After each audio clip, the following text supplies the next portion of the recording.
인사드리겠습니다. 쌍용자동차 마케팅 팀장 맹진수라고 하고요. 티볼리 에어에 의해서 제3탄 이제 뉴 스타일 코란도 C를 이번에 가져왔습니다. 그래서 뉴 스타일 코란도 C에 대해서 제품에 대해서 하나씩 설명드리도록 하겠습니다. 다음 페이지. SUV 시장 현황에 대한 내용이 되겠는데요. 뭐 잘 아시는 내용이시겠지만은 2012년 5년 전이죠. 5년 전에 한 25만 대 하던 시장이 지금 45만 대까지 시장이 커졌습니다. 주황색 부분이 이제 그 소형 SUV 티볼리의 그 시장이 되겠고요. 빨간색 부분이 이제 코란도 C 중형 SUV라고 요즘은 부르고, 그 밑에가 이제 그 D세그라고 부르는 또 중형 SUV라고 그러는 산타페, 소렌토 그 시장이 되겠고요. 밑에 그냥 다크 그레이로 칠해져 있는 부분이 이제 E세그라고 부르는 이제 모하비 시장이 되겠죠. 그래서 25만 대에서 거의 그 한 5년 동안 가뜩이 나고 성장 그전에도 많이 하고 있었는데 거기다 추가적으로도 80%, 180%의 성장을 이루고 있었고, 그래프 보시면 아시겠지만 그 성장, 최근의 성장이 약간 좀 정체 상태였습니다. 빨간색 그 소형 SUV 시장도 한 14만 대, 15만 대에서 정체 시장이었고, 중형 SUV 시장은 뭐 커지긴 했었다고 하더라도 지금 현재까지는 18만 대, 17만 대에서 약간 좀 줄어드는 그런 형태가 됐었죠. 근데 쌍용 자동차에서 특히 이제 티볼리를 출시하면서 2014년, 15년 하면서 급격하게 10만 대 이상 물량을 키우게 된 게 뭐 잘 알고 계신 이제 티볼리 덕분이라고 말씀을 드릴 수 있고요. 지금 어떻게 보면은 C세그, B, C, D, E세그라고 또 부르기도 하는데, C세그라든가 D세그 이런 시장들이 정체되어 있는데 이런 코란도 C가 새로 나와주면서 이 시장에 또 활기를 띄워줄 거라고 생각을 합니다. 과거에 좀 보면은 쌍용 자동차의 판타스틱4라고 해서 한 4개 차종이 있었죠. 2000년 초반대에 코란도가 있었고요. 그때 당시에 지금하고 뭐 뒤에서 보이게 주면 3세대 코란도가 되겠죠. 그리고 무쏘라는 차가 있었고, 무쏘 스포츠라는 차가 있었고, 렉스턴, 이렇게 4개 차종이 있었습니다. 그때 당시에 이 4개 차종 다 없어서 못 팔던 시절이고요. 쌍용이 가장 전성기 시절이죠. 2000년 초반에. 그러면서 우리나라 시장에 솔직히 세단 시장, 우리나라는 무조건 세단 시장이고 해치백이나 MPV가 먹히지 않는 시장이었죠. 그리고 SUV는 그렇게 크질 않았었는데 그 4차종이 그때 쏟아져 나오면서 경쟁사들도 SUV 대응을 하면서 그때 당시에 SUV가 많이 커지고 우리나라의 어떻게 보면 주력 시장이 또 이제 SUV 시장처럼 이렇게 커지게 된, 거의 50만 대까지 커지게 된 것도 쌍용의 그 4개 차종의 그 역할이 컸었고요. 그런데 저희가 여러 가지 어려움을 겪으면서 그런 풀라인 업체제가 무너졌었습니다. 그런데 잘 아시겠지만 작년, 재작년을 통해서 티볼리 성공을 통해서 쌍용 자동차가 SUV 회사로서 건재하다는 것을 보여드렸고요. 올해가 이제 본격적으로 이제 그 풀라인 업체제가 다시 갖춰주는 시절이 되겠습니다. 그래서 1월에 잘 아시겠지만 보여드리는 코란도가 출시가 될 예정이고요. 또 많이 알고 계시는 Y400, 저희가 한 6개월 단위로 지금 생각을 하고 있거든요. Y400이 이제 D세그, E세그를 아우르는 그런 포지션으로 가게 될 거고요. 또 잘 알고 계시겠지만 Q200이라는 프로젝트, Y400을 베이스로 또 저희가 또 픽업을 또 개발하고 있죠. 그렇죠? 계속 저희가 신차를 나오게 될 겁니다. 그래서 티볼리, 오늘 발표하게 될 코란도 C, 그리고 Y400, 픽업 뭐 해서 이렇게 판타스틱4가 4대가 이제 나와가지고 쌍용이 다시 이제 SUV에서 약간 지금 마이너였었는데 다시 이제 주력 회사로 거듭날 수 있게끔 변신을 하게 될 겁니다. 목표 고객에 대한 내용이 되겠습니다. 경쟁사 같은 경우는 이 시장을 준중형 SUV 또는 C세그 SUV라고 저희가 부르고 있는데, 뭐 대놓고 말씀드린데 투싼하고 스포티지 시장이 이 시장에서 저희가 경쟁하고 있는 시장이 되겠죠. 그래서 투싼 스포티지 같은 경우는 그 주로 이제 젊은 층을 타겟으로 하고 있고요. 뭐 기억나시는지 모르겠지만 투싼은 런칭 초기에 SUV를 스포츠 유틸리티 비클을 섹시 유틸리티 비클을 하면서 약간 디자인 세련된 젊은 층을 타겟으로 했었고요. 최근에 투싼 광고도 뭐 저도 잘 무슨 내용인지 모르겠는데 막 에이미 막 불러가면서, 모르는지 뭔데 에이미 불러가면서 이런 광고를 하는데, 그래서 젊은 층들을 다 타겟으로 하고 있습니다. 근데 코란도 C는 물론 뭐 그런 젊은 층, C세그 SUV다 보니까 젊은 층을 타겟으로 하는데, 광고 보셨는지 모르겠는데 광고에서 이런 문구를 저희가 씁니다. 아빠가 되면 뒤를 돌아보게 된다. 왜? 뒤에는 자기의 전부인 가족이 있기 때문에. 그래서 저희가 그런 카피를 저희가 쓸 예정인데, 저희가 얘기하려는 거는 아빠라는 내용, 그리고 가족이라는 거, 그리고 뒤, 2열을 얘기하는 거죠. 거기가 편안하고 넓고 안전하다. 이런 것들을 저희가 광고에 얘기를 하려고 합니다. 이렇게 쓸데없이 에임이 소리 지르고 이런 게 아니라.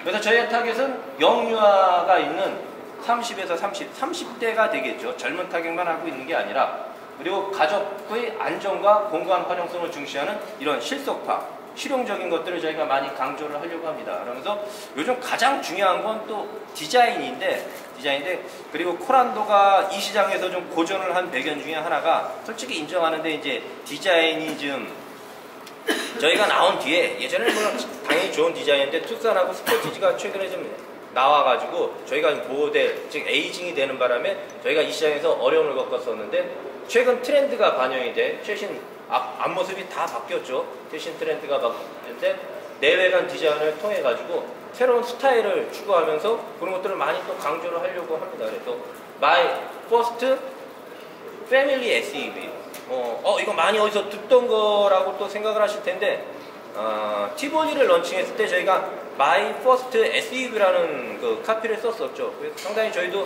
잘한 카피 중에 하나라고 생각을 하는데, 다시 저 시장으로 보시면은 2013년, 14년 당시에는 그 투싼이라는 차가, 스포티지라는 차만 있고 이게 가장 작은 SUV였고, 사람들은 그걸 가장 작은 소형 SUV로 알고 있었는데, 그거보다 또 더 작은 SUV? 그런 차를 왜 사야 돼? 그냥 아반떼 사면 되지?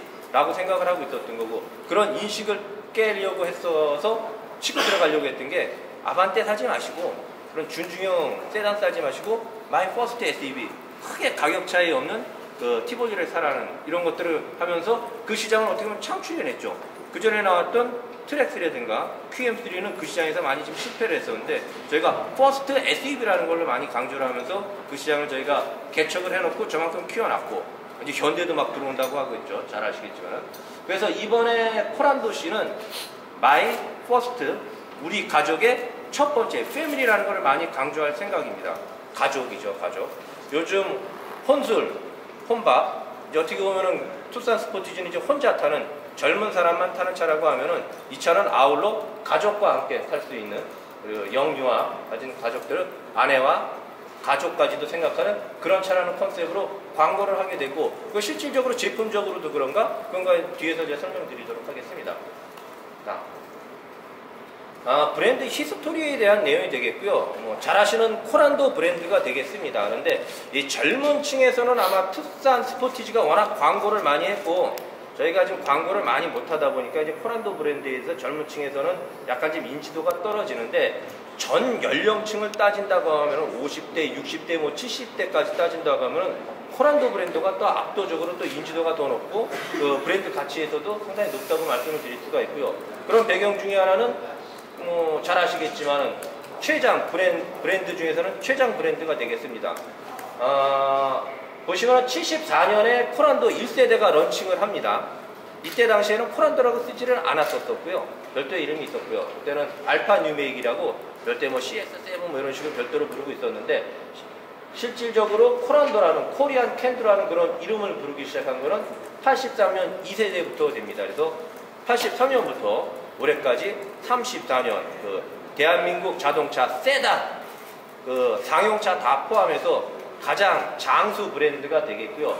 아마 3세대 96년에 출시된, 여기 상당히 좀 젊으신 분들이 많이 계시니까 96년에 출시된 아마 저 코란도를 많이 기억을 또 하실 겁니다. 여기 이제 3세대가 되겠고요.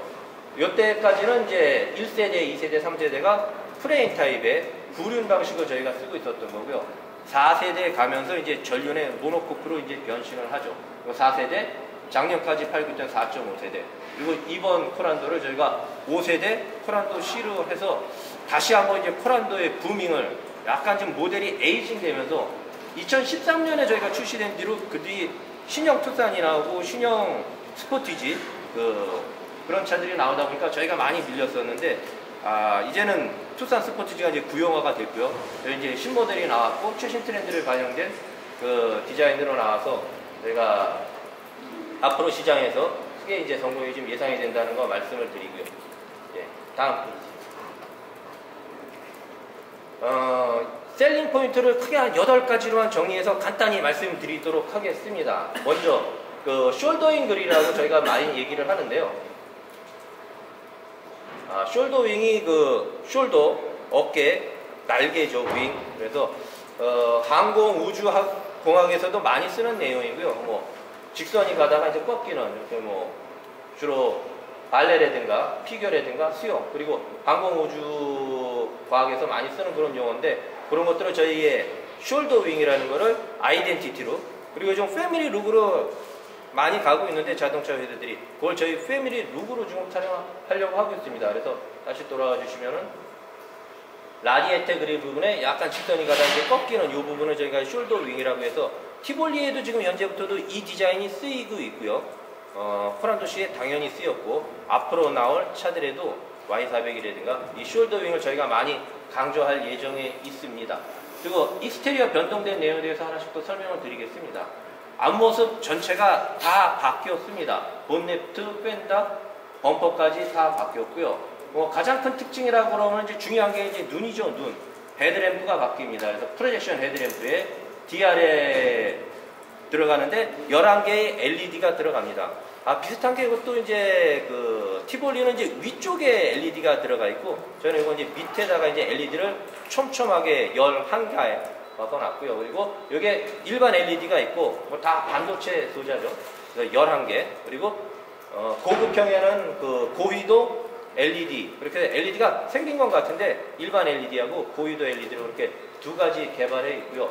아까 말씀드린 대로 라디에이터 그릴에 숄더 윙 그런 것들이 적용이 됐고요. 그리고 램프에서 기존의 그 턴 시그널 램프가 헤드램프 쪽에, 그래서 4개 상향등, 하향등, 그래 DRL에다가 턴 시그널 램프가 4개가 다 있었었는데 턴 시그널 램프는 밑으로 내렸습니다. 그래서 그런 변화가, 그래서 안개등과 턴 시그널 램프가 같이 있는 그런 형태로 분업화 시켰고요. 가장 큰 특징 중에 하나가 뭐 옆에 보시면 아시겠지만은 그 SUV의 그 대표적인 브랜드 랜드로버라는 지프라는 브랜드가 있는데, 지프에서 보면 이제 저희 투톤 블랙 범퍼 이런 것들을 많이 씁니다. 무슨 얘기냐 하면은 다음 페이지에 이번에 특징 중에 하나가 옆모습에 바뀐 거는 없는데, 이렇게 그 리어 범퍼 쪽이 바뀌면서 저희가 투톤을 좀 많이 좀 밑에 쪽을 좀 올렸습니다. 그전에는 원톤, 모노톤이었는데 이렇게 넣는 이유 중에 하나는 아까 지프 사례에서 보시면 아시겠지만은 밑에 이렇게 내추럴한 블랙톤을 집어넣는 이유 중에 하나는 일단 투톤으로 좀 더 좀 다이나믹한 느낌을 준다는 거, 모노톤보다는 투톤이다 보니까 좋은 측면이 있고요. 그리고 이제 블랙이 밑에 있다 보니까 어떤 강인함 그런 것들을 줄 수가 있고, 그리고 또 이제 이런 차 가지고 또 오프로드 달리시면 안 되는데 모노톤 차다 보니까, 근데 혹시 또 이제 험한 길 달리시다가 보통 모노톤 같은 경우는 밑에까지 다 페인트가 칠해져 있죠. 그러다 보니까 이제 돌이라도 튀게 되면 이제 범침 나고 스크래치 나게 되는데, 이건 뭐 내추럴 범퍼다 보니까 그럴 염려는 없고, 리어 쪽은 이제 범퍼가 바뀌었고요. 범퍼에서 또 특징적인 것 중에 하나가 이제 듀얼 테이프 파이프라고, 이번에 뺄까 말까에 대해서도 고민을 했었었는데, 이 듀얼 테일 파이프가 있는 게 디자인적으로도 보통 이제 투싼 같은 경우는 한쪽에만 있죠. 이제 원가 절감을 해서 한쪽에만 있다 보니까 밸런스 측면에서 뒤에 봤을 때 안 맞는 측면도 있고요. 그리고 듀얼 파이프가 있게 되면 차가 더 힘이 있어 보이는 그런 측면들이 있어서 이번에 듀얼 파이프 리어 쪽 바꾸면서 약간 원가 상승의 요인은 있지만 그런 것들은 저희가 그대로 가져갑니다. 익스테리어에 대한 변경은 이 정도까지고요. 인테리어 변경에 대해서 더 말씀드리도록 하겠습니다. 크게 바뀐 부분이 저희가 이번에 많이 신경 쓴 게 앞모습만 바뀌었다라고 많이 생각을 하실 건데, 인테리어 특히 운전석에 많이 변화가 있었습니다. 어떤 변화냐면은 요 밑에 사진이 기존의 그 코란도시 구형 작년까지 팔던 코란도시 4.5세대의 그림이고요. 그리고 위쪽에 이제 크게 있는 게 이번에 나온 뉴스타일 코란도시인데, 가장 큰 변화가 이제 스티어링 휠이죠. 스티어링 휠. 그래서 이 시장이 상당히 좀 C세그 시장이 큰 시장인 건 제가 알고 있는데, 코란도시가 좀 어려움을 겪었던 게 외관적인 올드한 디자인도 있지만은 내관에서도 스티어링 휠이 이제 고객들 많이 운전할 때 항상 보게 되는 게 스티어링 휠이잖아요. 그런데 기존 거 같은 경우는 옛날 구형 그 스티어링 휠을 쓰다 보니까 딱 보셔도 아시겠지만은 동그랗죠. 아주 정확히 컴파스 된 것처럼 동그랗게 되어 있습니다. 당연한 거 아니야라고 생각을 하실 텐데, 요즘 아시겠지만 이제 스티어링 휠에도 많이 이제 변화를 주죠. 대표적인 변화가 티볼리 때 저희가 D컷 스티어링 휠을 써서 티볼리가 잘 된 이유 중에 하나가 디자인인데 D컷이라든가 6칼라 이런 것들이 인테리어에서 D컷 스티어링 휠 이런 것들이 호평을 받았던 거고요. 얘는 그 D컷보다도 더 한 단계 업그레이드된, 그래서 경쟁사들도 요즘 그래서 D컷 스티어링 많이 활용을 하고 있죠. 저희 쌍용 자동차가 먼저 했었었는데, 그래서 3D 인체공학 림 형태의 스티어링 휠이 적용이 됩니다. 보시기에도 옛날 거는 너무 정직하게 동그란데 이번에 보시면은 약간 좀 혹시 찌그러진 거 아니야 싶을 정도로, 찌그러진 게 아니라 3D 인체공학 3D 림 디자인이라는 거 말씀을 드리고요. 근데 안에 예전에도 뭐 3스포크 형태의 형상이 있었는데 좀 올드 패션하죠. 그래서 저도 좀 많이 코란도 팔 때마다 또 영업소에 갈 때마다 코란도 인테리어 때문에 상당히 좀 죄송했었었는데 스티어링이 상당히 좀 이쁘게 이번에 바뀌었다는 거 말씀을 드리고요. 그 전에 또 이제 코란도 시에 또 판매 어려운 것 중에 하나가 계기판 중요하잖아요. 계기판. 항상 이제 계기판 보고 운전을 하고 있는데 그냥 플랫한 옛날 계기판을 저희가 그대로 쓰고 있었습니다. 작년까지도 이제 그 디자인으로 하고 있다 보니까 코란도가 약간 좀 올드한 느낌이 난다는 게 이제 이런 데서 스티어링이나 계기판에서 그런 느낌을 많이 받았었는데, 보시면 아시겠지만 실린더 타입으로 크롬 도금까지 해서 상당히 이쁘게 바뀌면서 거기에 6칼라까지 들어가 있어서 바뀌어놨습니다. 또 형상적인 측면에서는 예전에 보시면 아시겠지만 주요 플라스틱 VD가 있는데 PVC 재질들의 이제 이렇게 통풍 베젤이라든가 이런 부분들에 어떻게 보면 이제 페인트 느낌의 실버 페인트 느낌의 이런 것들을 저희가 썼었습니다. 저희만 그런 게 아니라 여기 실세그 SUV에서는 돈 많이 안 쓰다 보니까 원가 절감이 중요하다 보니까 페인트류들을 많이 하는데, 이번에 그런 베젤 쪽 그리고 센타페시아 그리고 TGS 노브 하단 쪽에 보면은 티탄 컬러로 해서 약간 금속 느낌이 날 수 있게끔 그렇게 갑니다. 그래서 뭐 아우디라든가 고급차들에는 실제 알루미늄을 쓰기도 하는데 금속의 재질을 넣기도 하는데, 요 급에 직접 금속을 넣는 것까지는 알루미늄 재질까지는 오바고요. 그래서 금속 느낌이에요. 이따 한번 보시겠지만은 금속 아니야 싶을 정도로 티탄 컬러의 티탄 패턴에 그렇게 저희가 금속 재질의 페인트를 칠한 거죠. 그래가지고 또 고급스럽고 원가가 들어가는 그런 식으로 해서 인테리어가 상당히 고급스럽고 세련되게 변했다는 거 말씀을 드리고요.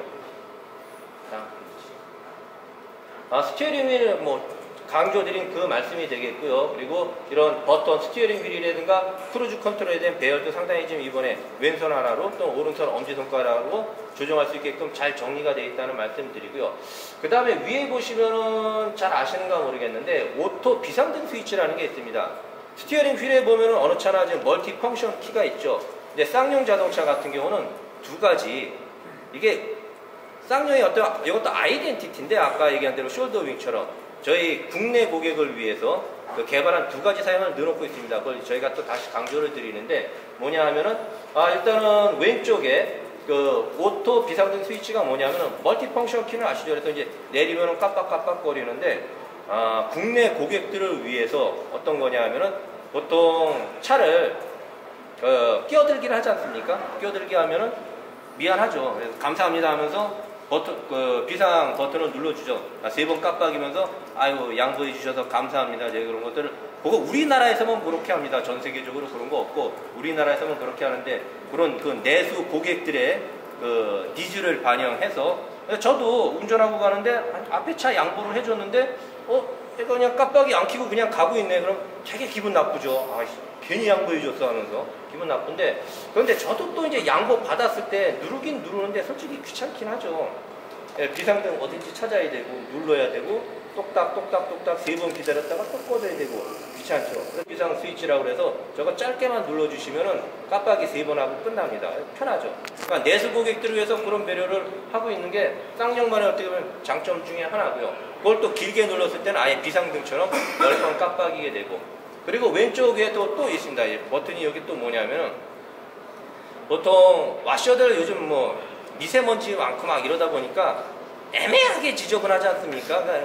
윈드실드가 애매하게 지저분해지는데 그걸 닦으려다 보면은 내려야 되고 위로 당겨야 되고 와셔에 뿌리겠는데, 근데 저건 간단히 눌러만 주시면은 와셔가 뿌려지면서 4번 닦아주고 또 한 번 와셔 뿌려주고 3번 닦아주고 그래서 골치 아프게 뭐 당겼다 밑으로 했다 이런 거 필요 없이 그냥 버튼 한 번만 넣으면 깔끔하게 딱 끼 수 있게끔 내수 고객을 위한 그런 배려를 했다는 거 말씀을 드리고요.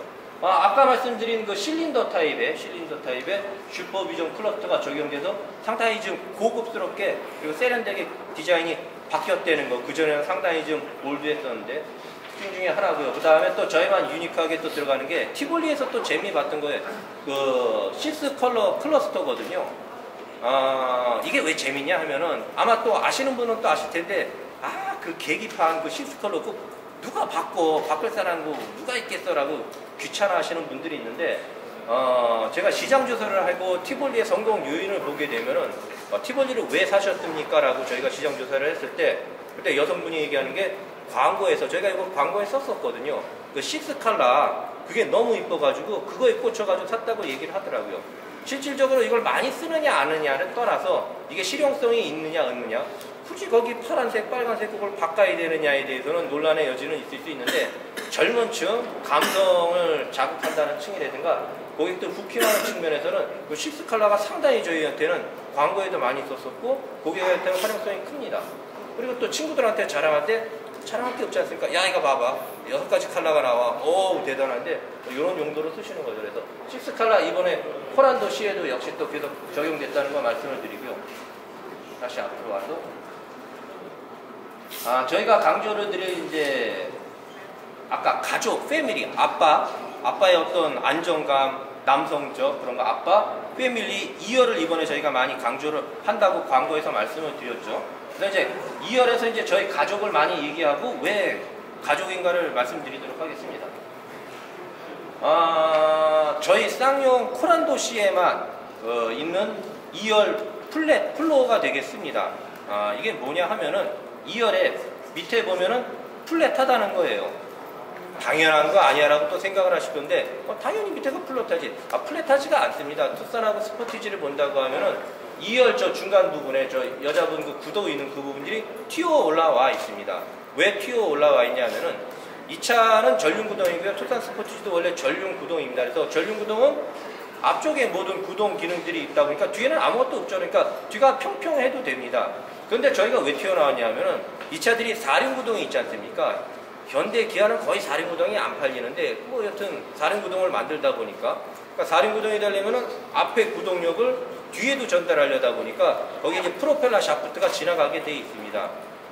큰 쇠봉이 하나 지나간다는 거예요. 큰 쇠봉이 지나가고 그 쇠봉이 지나가는데 바닥면이 거기 닿으면 안 되다 보니까 그걸 피해가려고 감싸주는 그 면이 생긴 거고요. 그러다 보니까 결과적으로는 저 부분이 투싼이나 스포티지 같은 건 이제 튀어나와 있습니다.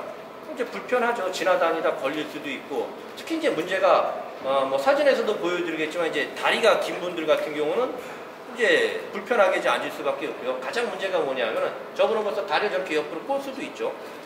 이게 5인승 차인데고 5인승 차다 보니까 투싼 스포티지도 근데 2열에 세 사람이 앉게 되면은 특히 이제 가운데 사람이 앉게 되겠죠. 가운데 튀어나와 있으면은 뭐 웅크리고 앉는 그런 자세로 한 2시간, 3시간 타고 아주 불편하게 갈 수도 있고요. 그 다음에 뭐 치마 입은 여성분이 탔다든가 그러면 그런 문제들이 곤란한 문제들이 생기게 되죠. 그래서 이런 플랫 플로어가 보이지 않는 큰 장점이고 뒤에 어머니가 또는 애들이 앉아서 편하게 탈 수 있는 그런 장점도 있고요. 그래서 가족을 위한 차다. 2열을 배려하는 차다. 2열 공간, 커플 디스턴스라고 그러는데 이 공간도 저희가 가장 넓고요. 그리고 또 이제 만약에 저 밑에다 짐을 잠깐 내려놓는다고 하더라도 거기 턱이 져 있는 것보다는 당연히 플랫한 게 좋을 수밖에 없죠. 저희가 그래서 그런 것들을 많이 자랑을 하고 있고요. 그 다음에 지오메트릭 패턴이라고 해서 기존에 저희가 우드 그레인을 지금 쓰고 있었습니다. 국내 고객들이 워낙 또 우드 그레인 좋아하는 서양들이 있어서 코란도 C에는 우드 그레인 없애지 말라라고 해서 계속 우드 그레인을 가져가고 있다가 이번에는 과연 우드 그레인을 계속 가져갈까 말까를 고민하다 이 차는 어떻게 해도 이제 젊은 아까 패밀리도 패밀리죠. 젊은 층을 대상으로 하는 거다 보니까 그래도 올드 패션 하니까 우드 그레인 이번에 빼고 지오메트릭 패턴이라고 해가지고 좀 더 이제 그 메탈 톤에 아까 전반적으로 메탈 톤을 많이 집어넣는다고 그랬죠. 인테리어에. 그래서 이제 지오메트릭으로 우드 그레인 이번에 빼봤습니다. 주겠다는 걸 좀 볼 생각이고요. 그리고 도어 트림에 카본 패턴 도어 트림을 적용을 합니다. 그래서 C세대 SUV라든가 B세대 SUV 같은 경우는 이제 원가 경쟁력이 좋아하다 보니까 옆쪽에도 보면 이제 플라스틱 재질들을 그대로 좀 하고 있는데요.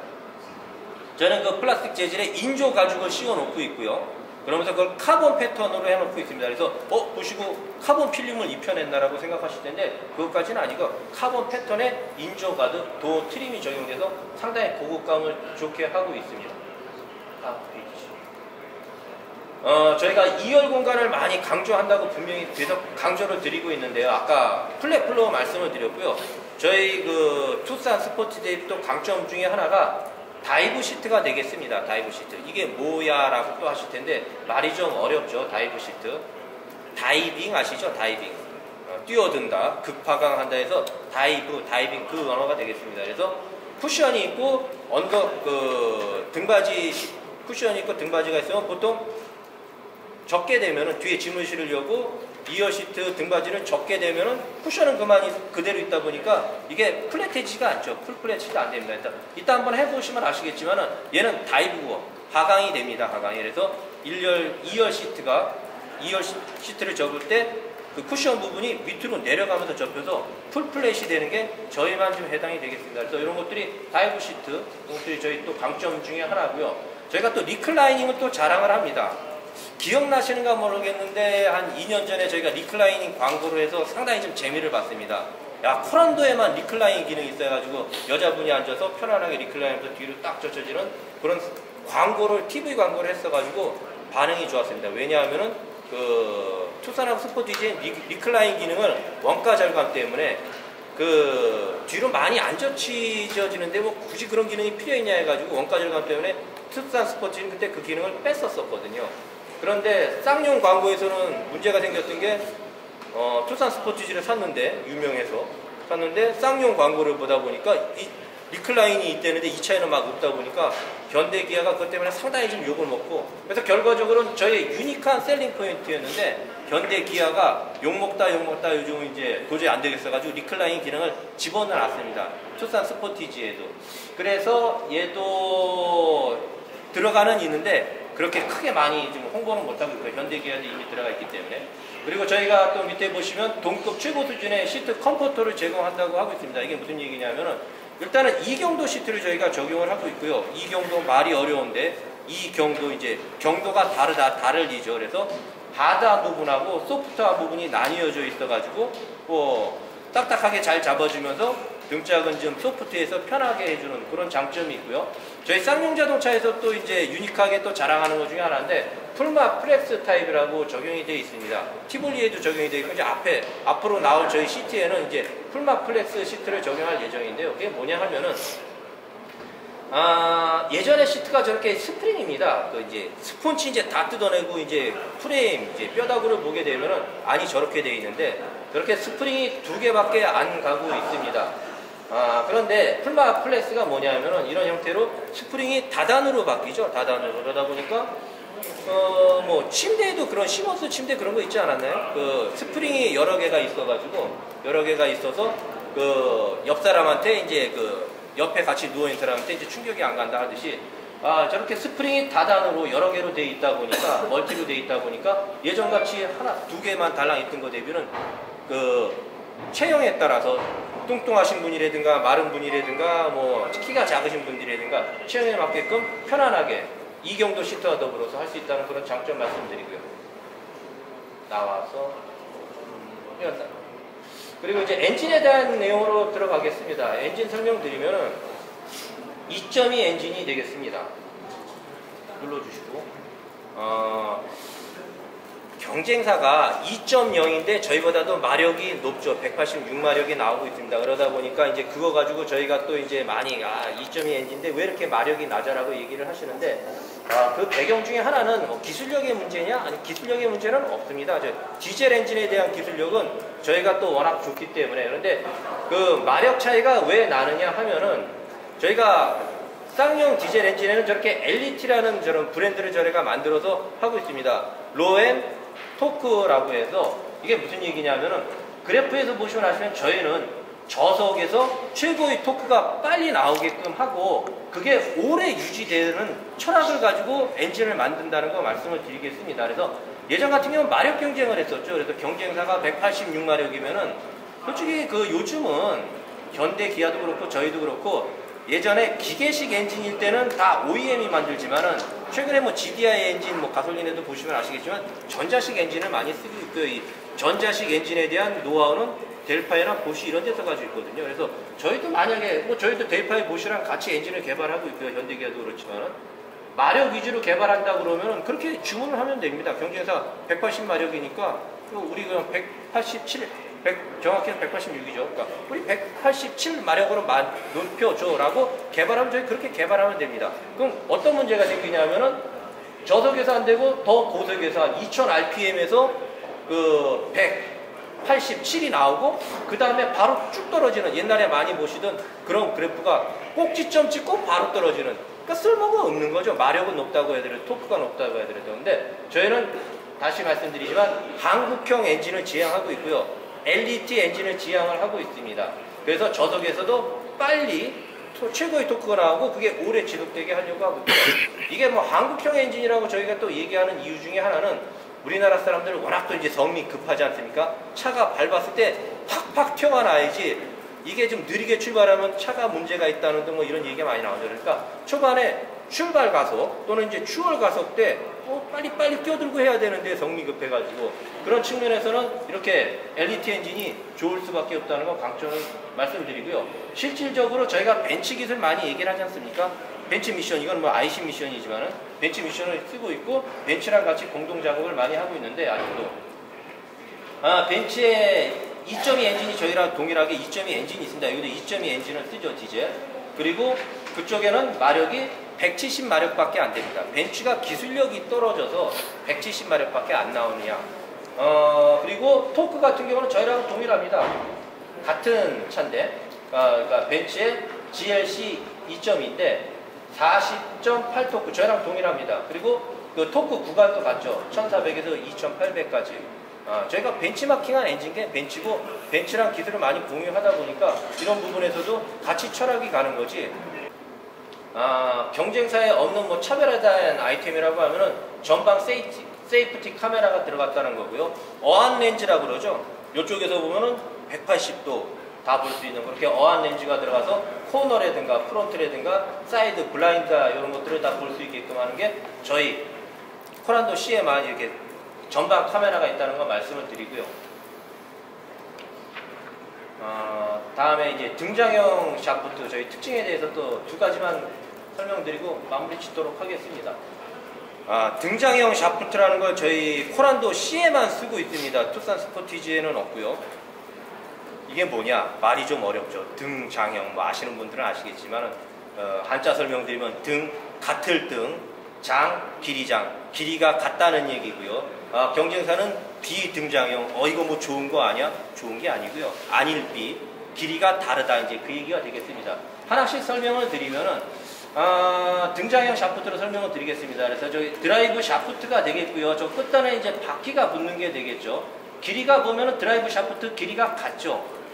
그래서 이제 장점이라는 게 되고 그게 뭐가 장점이냐? 경쟁사 같은 경우는 비등장형을 쓰게 됩니다. 그래서 왼쪽 같은 경우는 짧은데 그 오른쪽 같은 경우는 상당히 길게 돼 있죠. 이게 무슨 문제가 생기냐 하면은 이 차들이 이제 전륜 구동이다 보니까 앞쪽이 무거울 수밖에 없고요. 그리고 이제 급출발, 급가속할 때 저희 같은 경우는 등장형 샤프트를 쓰다 보니까 엔진에서 받는 토크 회전을 동등하게 받을 수가 있습니다. 들리는데 문제가 없죠. 근데 경쟁사 같은 경우 한쪽은 짧고 한쪽은 길다 보니까 이 토크 회전을 받아주는 게 쉽지가 않겠죠. 회전을 맞추는 게. 그러다 보니까 앞쪽이 가뜩이나 무거운 전륜 구동인데 비등장형 드라이브 샤프트를 쓰다 보니까 토크 스티어라는 게 있습니다. 그래서 전륜 구동차는 앞쪽이 좀 무거운데 이런 차들이 급발진, 급가속할 때 조향이 한쪽으로 쏠린다든가 그 조향이 통제 불능스러워지는 거를 이제 토크 스티어라고 하는데 이제 비등장형에서는 그런 현상들이 나타나게 돼 있고요. 그래서 등장형에서는 당연히 길이가 같다 보니까 그런 현상이 나지는 않죠. 그래서 아까 얘기한 대로 그 쌍용 자동차가 내수 고객의 니즈들을 많이 반영해서 아까 그 오토 비상등 말씀을 드렸죠. 그리고 성질 급하니까 빨리빨리 출발해 줘야 되는데 이런 것들. 그리고 그런데 빨리빨리 출발하는데 차가 삐딱하게 출발해야 되는가 쏠려서 출발하면 안 되죠. 그러다 보니까 이렇게 등장형 씁니다. 경쟁사는 왜 안 쓰느냐? 첫 번째 원가가 비싸지고 부품이 복잡해지고 그냥 긴 거 하나 갖다 대면 되는데 벌써 구조가 복잡하죠. 무거워지고 그런 이유에서 경쟁사는 야 이거 딴 차인데 그냥 비등장형 쓰는데요. 그래서 이제 등장형 기술을 중요시하다 보니까 등장형 샤프트 쓴다는 거 말씀을 드리고요. 다음 페이지로 바로 넘어가겠습니다. 네, 그래서 이제 마지막으로 풀 서브 프레임에 대해서 설명을 드리도록 하겠습니다. 그 프론트에 저희만 서브 프레임을 씁니다. 경쟁사는 서브 프레임을 안 쓰고 있죠. 프레임의 장점은 잘 아시는 대로 뭐 넥스턴이라든가 코란도 스포츠는 그러니까 그 풀로 된 그 프레임이 있는 거고요. 이거는 거기에 기반을 한 서브 프레임만 해서 앞쪽에 들어가 있습니다. 그래서 프레임이 있게 되는 장점, 부딪혔을 때 당연히 이제 잡아주는 뼈다구가 있으니까 그 충돌 안전성 측면에서 유리하고요. 그리고 이제 단단한 뼈다구가 있으니까 앞쪽에 뼈다구가 있으니까 다른 차들 같은 경우 이제 철판만 있는데 뒤틀림 이렇게 오프로드를 달린다든가 한쪽에 고속방지턱을 걸쳐가는데 차의 뒤틀림이 클 수밖에 없죠. 일반 모노코크는 건데 저희는 모노코크이지만은 서브 프레임을 적용해서 뒤틀림이 방지된다는 측면, 그리고 여기서 또 노면 진동을 잡아주는 효과도 있습니다. 그래서 노면 MVH를 또 잡아주는 측면, 결과적으로는 이런 것들 때문에 내구성이 좋아진다는 측면에서 안전성, 뒤틀림 방지, MVH 그리고 내구성 측면에서도 서브 프레임이 있는 차가 당연히 좋죠. 투싼 스포티지에는 없고 없는 이유는 원가 절감, 무게 저감 뭐 이런 것 때문에. 그런데 저희는 워낙 또 프레임 베이스의 회사다 보니까 이런 서브 프레임을 꼭 집어넣고 개발을 합니다. 마지막으로는 뭐 저희 7인치 오디오라고 해서 스마트 오디오가 좀 적용이 되고 있죠. 그래서 풀로 안드로이드는 이제 HDMI 단자를 꽂으면은 여기에 있는 것들이 단방향으로 해서 그대로 화면에 뜹니다. 저희만 가지고 있는 기술이고요. 다른 회사들은 뭐 애플의 뭐 오토라든가 구글의 뭐 오토라든가 이런 것들을 쓰고 있는데 카플레이 이런 것들을 저희가 많이 광고를 하는데 저희는 쌍용에서는 아예 그냥 꽂으면은 그 화면이 그대로, 그런 것들은 미러링이 되기는 되는데 몇 개 기능이 한정되어 있죠. 근데 이거는 다 뜹니다. 핸드폰에 있는 것들이 다 쓰는 그런 기술들이 있고요. HDMI 단자만 연결하면은 다음 페이지에 뭐 내비게이션, MP3는 당연히 있는 거고, 이번에 인피니티, 이게 하만 그룹이고요. 삼성이 인수한 거기죠. 그래서 인피니티 그 브랜드 스피커 쓴다는 거 말씀을 드리고, 그래서 8가지를 이렇게 셀링 포인트를 정리한 거고, 나중에 자료는 저희가 보내드릴 텐데 다음 페이지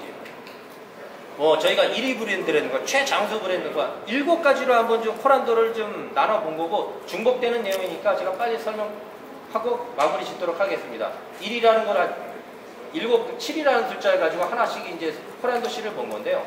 재밌게 한번 구성해 드린 거죠. 그래서 34년간 브랜드 1위고, 브랜드 가치, 브랜드 스탁이라는 사이트에서 저희가 브랜드 가치 1위를 하고 있다는 거 말씀을 드리고, 뭐 엔진은 2.2 엔진, 그래서 이제 2라는 걸 썼고요. 그리고 코란도라는 패밀리 그 브랜드를 가지고 그 엄브렐러 브랜드 또는 마더 브랜드, 마스터 브랜드라는데 한 브랜드를 가지고 3개의 모델이 나눠 쓰고 있죠. 그래서 코란도시, 코란도 스포츠, 코란도 투리스모가, 그래서 코란도의 브랜드를 가지고 이 세 차종이 나눠 쓰면서 같이 동반 상승하는 그런 효과를 저희가 노리고 있고요. 사륜구동이 쌍용 자동차 같은 경우는 상당히 좀 강점입니다. 그래서 실질적으로 봤을 때 현대 기아 대비 포일 비율이 압도적으로 저희가 높고요. 제가 영업소에 실제로 가서 느낀 것 중에 하나인데, 영업사원분이 그 고객을 상담하고 있는데 그분이 이제 저 포일을 주세요라고 얘기를 했어요. 그러니까 영업하시는 분이 그 포일 뭐하러 사십니까? 1년에 그 몇 번이나 쓴다고 그냥 180만원, 200만원 더 주지 마시고 그냥 투일을 사세요라고 권해드리더라고요. 어떻게 보면 정직한 영업이라고 할 수도 있는데 안 쓸 수도 있으니까 포일 많이도 안 쓰시니까. 그런데 영업하시는데 이제 고객분이 바로 화를 내시더라고요. 아니 내가 쌍용 자동차에 포일 사러 왔는데 나 현대 투싼 스포티지 있는 거 다 안다. 근데 내가 쌍용 그 포일 사러 왔는데 왜 당신 그 투일을 구하라느냐고. 쌍용에 온 이유가 포일을 사러 왔는데 라고 혼이 났어요. 혼이. 왜 쌍용인데 포일을 안 권하느냐고 해서 다시 포일을 사갔는데, 그 정도로 할 정도로 쌍용에 대한 또 포일에 대한 믿음이 상당히 크다는 거 말씀을 드리고요. 다음에 이제 5세대로 간다 그랬죠. 이제 5라는 게 그렇게 되겠고, 저희가 6단 미션이 6인데 IC는 쓰고 있습니다. 미션 전 세계에서 가장 좋은 미션이라고 하면 벤치 미션, ZF 미션, IG 미션이죠. 현대는 그냥 현대 미션을 들고 있는 거예요. 그러니까 미션 측면에서는 저희가 훨씬 좋다는 거 말씀을 드리고, 근데 벤치라든가 ZF는 아시겠지만 벤츠나 BMW 기술이고, 그런데 여기는 일단 벤츠는 우리 회사 빼놓고는 전 세계적으로 미션을 주지는 않고 있고요. ZF는 BMW 산하긴 하지만은 불륜에 지금 기술이 좀 포커싱 되어 있는 데고, 전륜 기술로 가장 좋은 거라 그러는 도요타 계열사죠. 아이신이죠. 그래서 전륜에 가장 좋은 기술이라고 하면 이거 전륜차니까 가장 좋은. 불륜에는 벤치 미션 쓰고, 그러니까 쌍용 미션이 제일 좋은 미션이죠. 어떻게 보면 전륜에는 또 전 세계에서 가장 좋은 미션인 아이신을 갖다 쓰고 있으니까 좋은 점이라고 말씀을 드리고, 7이라는 거는 올해가 2017년이고 저희가 지금 한 66만 대, 67만 대 지금 팔고 있거든요. 34년 동안. 그래서 이제 올해 이제 70만 대 달성하자는 의미에서 7이라는 숫자를 좀 적어봤습니다. 새해 복 많이 받으시기 바랍니다.